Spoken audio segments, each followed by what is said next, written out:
अस्सलाम वालेकुम everyone, this is Miya Akbar. Hope so आप सब लोग ठीक होंगे और मेरी वीडियोस आपको पसंद आ रही होंगी। आज ही हम लोग EDU 601 का लेक्चर 11 करने जा रहे हैं। उम्मीद है कि पिछले लेक्चर आपको समझ आ चुके होंगे। लेक्चर 11 है आपके पास Immanuel Kant philosophy and realism. Topic 73 से आपको ये स्टार्ट हो रहा है। मोरल पैराडॉक्स की अगर हम बात करें तो कैंट का मानना था कि जो रेशनैलिटी है वो नेसेसरी होती है मोरालिटी के लिए। अब उसके नज़दीक जो बच्चा था वो नीदर नेचुरली वो गुड होता है ना ही वो बैड होता है। लाइक इसमें हम देखें तो वो नॉन मॉरल होता है, नॉन रैशनल होता है। कैंट का मानना था कि बच्चा जो होता है वो अपने अंदर रैशनल ऑटोनॉमी के अकॉर्डिंग, कैपेसिटी के अकॉर्डिंग वो लाइफ के अंदर चीज़ें अडॉप्ट कर रहा होता है। इसमें बिगेस्ट मॉरल पैराडॉक्स जो कैंट फिलॉसफी का था वो ये था कि मॉरल ऑफ ऑटोनॉमी और इसे किस तरह टॉट करना है। क्वेश्चन आता है कि how can autonomy be taught. Education के अंदर हम देखें तो टीचर जो होती है वो इंटीरियर को इस तरह एक्ट करवाती है कि वो लाइक इसमें मुख्तलिफ ताकि वो सर्व कर सके प्रिंसिपल्स को जर्नल्स लॉ के अकॉर्डिंग।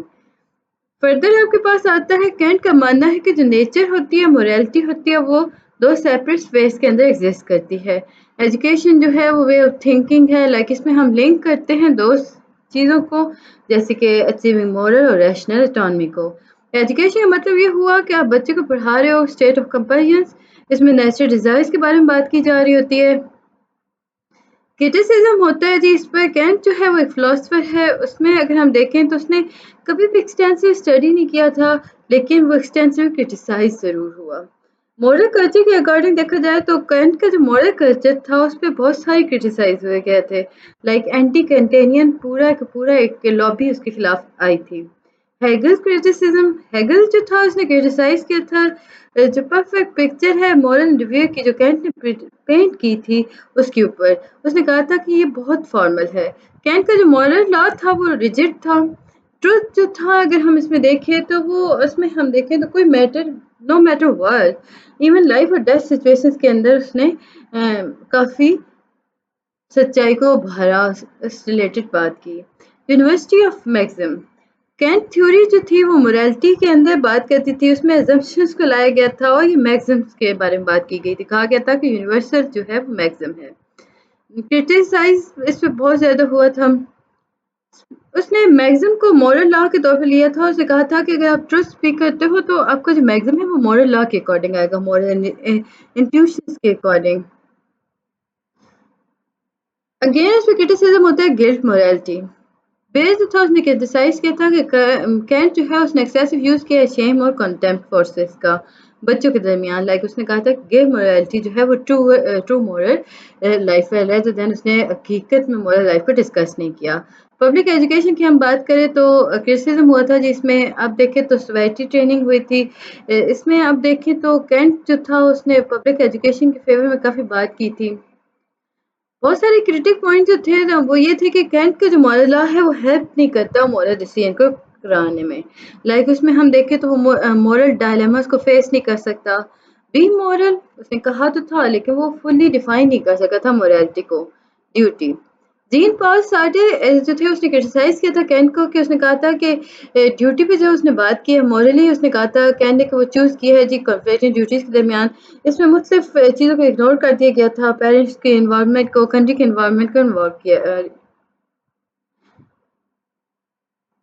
फिर conflict between duty and emotion, Kant जो था वो इनकरेज करता है ड्यूटी और डिस्करेज करता है इमोशनल डिसीजंस को। गिल्ट और शेम जो है वो इमोशन है जो कि बच्चे इंसान को मॉरल डिसीजन की तरफ लेके जाते हैं।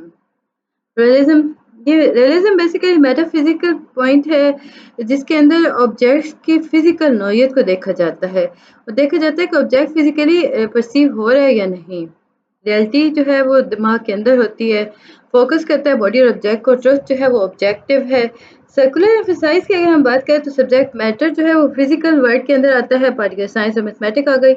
टीचिंग मेथड की अगर हम बात करते हैं तो वो मास्टरी ऑफ फैक्ट्स और बेसिक स्किल्स पे बात करता है, डेमोंस्ट्रेट कर रहता है, रिस्ट्रेट कर होता है, रेजिटेशन हो रही होती है, स्टैंडर्डाइजेशन हो होता है। स्पेसिफिक रियलिज्म देखिए तो साइंटिफिक रियलिज्म जो होता है वो एम्प्लॉय करता है जी साइंटिफिक मेथड्स को, जिसमें मुख्तलिफ एग्जिस्टेंस आ रही होती हैं साइंस रिलेटेड साइंटिस्ट थ्योरीज के अकॉर्डिंग। अब हम अगर फिलोसफिकल पोजीशन देखें ना रियलिज्म की, तो रियल वर्ल्ड जो है वो एग्जिस्ट करता है इंडिपेंडेंटली प्रोपोज़िशन जो होते हैं वो ट्रू उस वक़्त होते हैं जब उन्हें करस्पॉन्ड किया जाता है फैक्ट्स के साथ, लॉज़ के साथ, प्रिंसिपल्स के साथ। यूनिवर्स जो है वो कंपोज़ करती है मैटर ऑफ मोशंस को। फिज़िकल वर्ल्ड जो है उसमें अगर हम देखें तो लाइक वो रियलिटी पे फ़ोकस कर रही होती है। उस पे हम बेसिस ऑफ आवर एक्सपीरियंस की बात कर रहे होते हैं। वास्ट कॉस्मोस रोल्स के बारे में बात किया जाता है डिस्पाइट मैन को कहा गया था और नेचर्स के बारे में बात की गई थी। तो ये था जी आज का लेक्चर। उम्मीद है कि आपको समझ में पसंद आया होगा। जल्दी से हम लेक्चर 12 को करते हैं start. Aristotle philosophy. Aristotle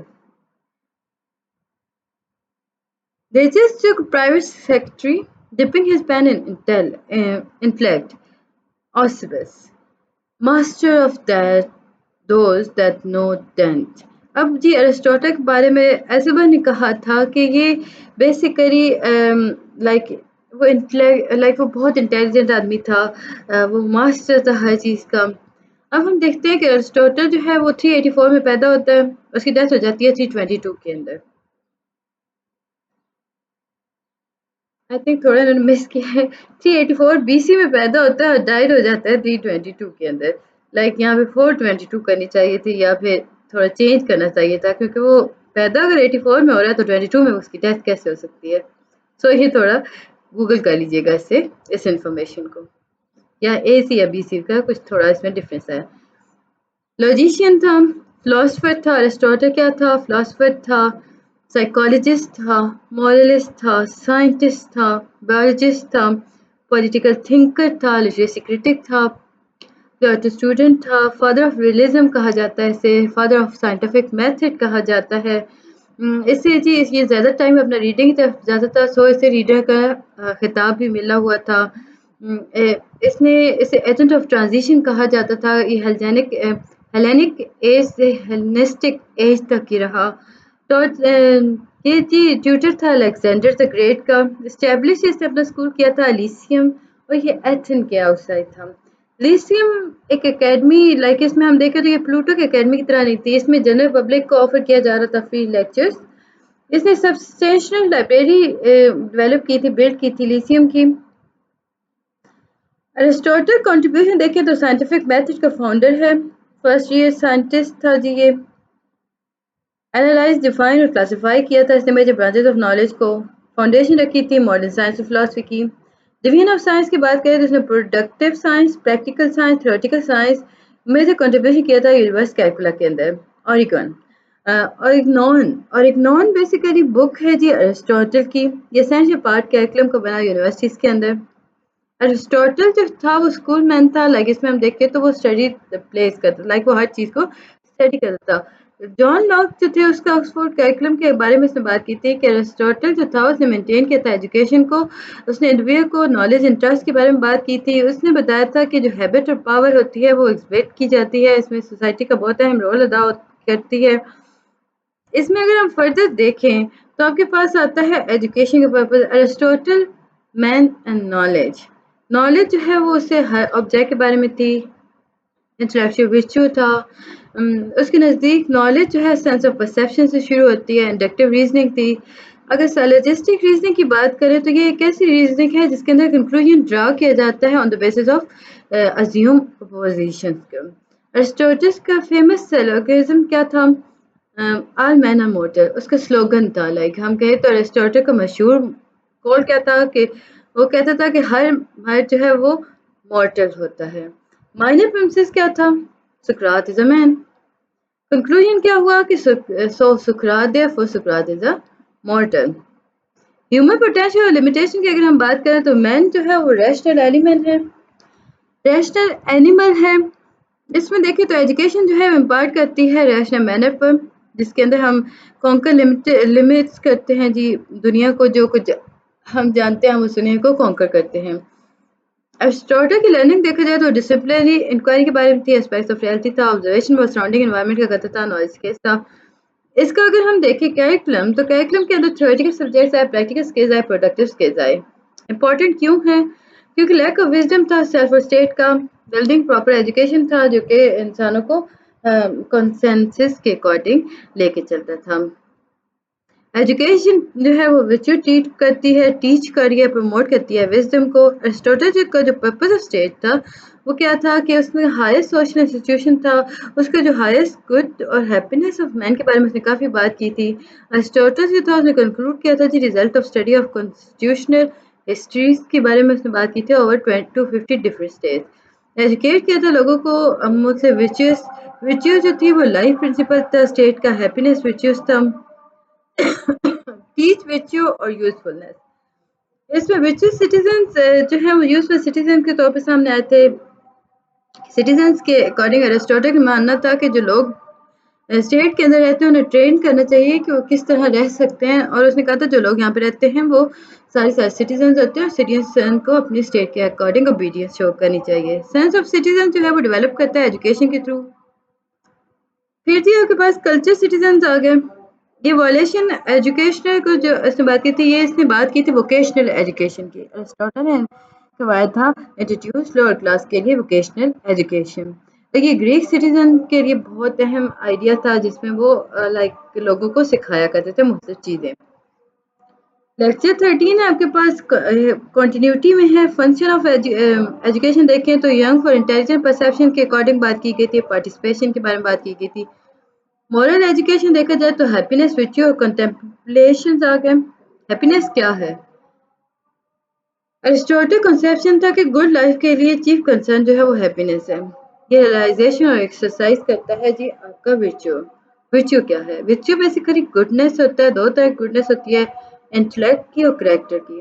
goodness of intellect की अगर हम बात करते हैं तो ये आपके पास आता है इंक्रीज होती है जी इंस्ट्रक्शन से। गुडनेस ऑफ करेक्टर की हम बात करें तो ये प्रोड्यूस करता है नेचर के थ्रू। इसमें हैबिट्स फॉर्म की जाती हैं, इंटरेक्ट किया जाता है प्रॉपर एनवायरनमेंट के अकॉर्डिंग। कंटेम्पलेशन डेवलपमेंट हो रही होती है रैशनल लॉजिकल थिंकिंग के स्कीम। अरिस्टोक्रेसी ऑफ इंटेलेक्ट की अगर हम बात करते हैं तो डिसडेन और होता है मैनुअल लेबर का। इसका मानना था कि जो लोग लाइक अपने माइंड से नेचर को देख रहे होते हैं, इंटेंट कर रहे होते हैं, वो अपनी चीज़ों अपने हुनर में महारत हासिल कर सकते हैं। Training and right judgment Aristotle का मानना था जो यंग बच्चे थे वो उनके लिए लाइक वो बुराई के बारे में उन्हें स्ट्रेंजर होते हैं, लाइक उन्हें नहीं पता होता क्या चीज़ बुरी है क्या चीज़ गलत है, सो उन्हें बताना बहुत ज़रूरी होता है। लिबरल इंटेलेक्चुअल एजुकेशन देखें तो वो इंट्रिंसिक वैल्यू ऑफ लर्निंग के बारे में स्ट्रेस करता है। करेक्टर ट्रेनिंग की अगर हम बात करें तो वो अरिस्टोटल स्कीम्स ऑफ एजुकेशन की तरफ चलता है।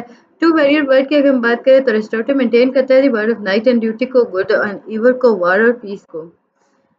अपॉर्चुनिटी देखें तो उसने क्लास इनइक्वालिटी की बात की थी। प्राइमरी कंसर्न किया था जी एजुकेशन का, जो कि रिच क्राफ्ट थी। इसमें उसने मेंटेन किया था क्राफ्टमैन को, लेबर्स को। उन्हें उसने कहा था कि उन्हें हायर एजुकेशन की ज़रूरत नहीं होती। यहाँ पे अगर हम देखें तो एरिस्टोटल की फिलॉसफी जो थी वो कंफ्यूजन लेके आती थी। लाइक उसमें उसने कहा था कि कीन माइंड जो है वो परस्यू करता है हायर एजुकेशन। एरिस्टोक्रेट क्लास जो होती है ना वो लाइक उसे हायर एजुकेशन की ज़रूरत नहीं होती। जेंडर इनइक्वालिटी, अरिस्टोटल जो था उसने एक्सक्लूसिवली कंसर्न किया था एजुकेशन ऑफ बॉयज़ को। उसने कहा था कि जो सिटीजन के तौर पे स्टेट के लिए एक अच्छे किरदार अदा करते हैं वो लड़के होते हैं। उसने कहा था कि औरतें जो होती हैं वो स्फेयर ऑफ फैमिली होती हैं, उन्हें हायर एजुकेशन की ज़रूरत नहीं होती।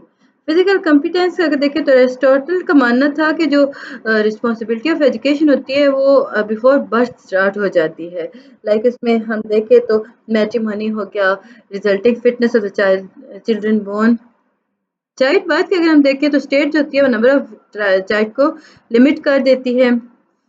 डिस्ट्रक्शन एक्सपोजर हो रही होती है डिफेक्टिव, और वो बच्चे जो पैदा होते हैं किसी भी माजूरी के साथ, उनके अकॉर्डिंग स्टेट उन्हें डील करती है। इनफॉर्मल एजुकेशन जो होता है हर वो चीज़ जिसके थ्रू वो इंसान सीखता है काम करके। उन्होंने कहा था कि वो इनफॉर्मल लाइक हम इसे आसान करें तो इनफॉर्मल एजुकेशन जो है वो एजुकेशन है जो आप दूसरों से देख के सीखते हो। एजुकेशन आइसोलेशन, प्रॉपर एजुकेशन जो है वो इम्पार्ट उसने की थी कंप्लीट आइसोलेशन से। Education educated Alexander the great, ये जी उसके शागिर्दों में शामिल है।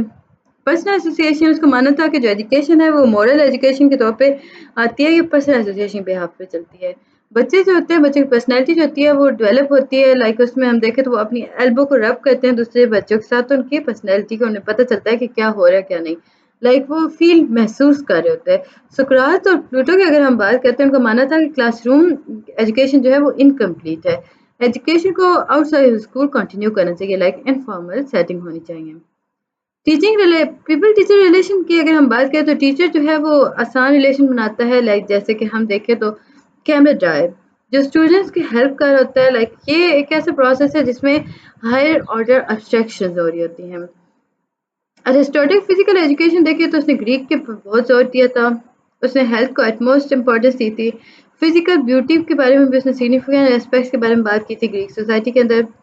अरिस्टोटल का मानना था जो फिजिकल एजुकेशन होती है वो बहुत इंपॉर्टेंट होती है। एरिस्टोटल जो था उसने सजेस्ट किया था जब बच्चा पैदा होता है तो उसकी फिजिकल डिसेबिलिटीज को डिस्ट्रॉय कर देना चाहिए ताकि वो फिजिकली फिट ग्रीक सोसाइटी के लिए बन सके। फिजिकल हेल्थ की हम देखें तो उसने वेल बीइंग के बारे में डायरेक्टली लिंक किया था उससे मेंटल वेल बीइंग के तौर पर। पेरिपेटेटिक अगर हम देखें तो परसेप्शन या पेरिपेशन जो होते हैं ना उन्हें हम कहते हैं पेरिपेटेटिक, यानी कि स्ट्रोलिंग प्रैक्टिसेस हो रही होती हैं पेरिपेशंस की।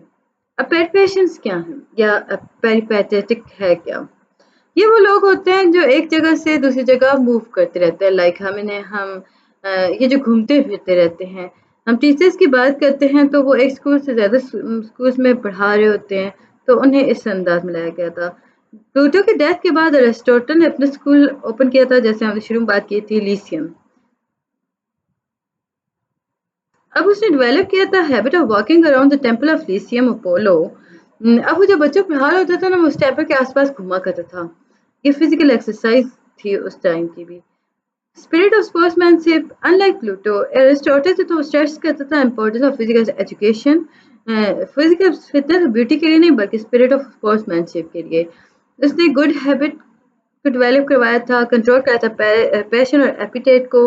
डाइवर्जेंट एजुकेशन की बात करें तो इन नो केस बच्चे जो थे वो ब्रूटलाइज, लाइक हम देखें तो वायलेंट एफर्ट करने की जरूरत नहीं होती बच्चों पर। फिजिकल और मेंटल ट्रेनिंग उनके लिए एट सेम टाइम उनको हेल्प करनी चाहिए। लेवल ऑफ बॉडी बीज की बात करें तो माइंड और के अकॉर्डिंग चलता है, माइंड ऑफ द बॉडी। तो ये था जी आज का लेक्चर। उम्मीद है आपको सब मुझे पसंद आया होगा। मिलते हैं नेक्स्ट वीडियो में, तब तक के लिए अल्लाह हाफिज।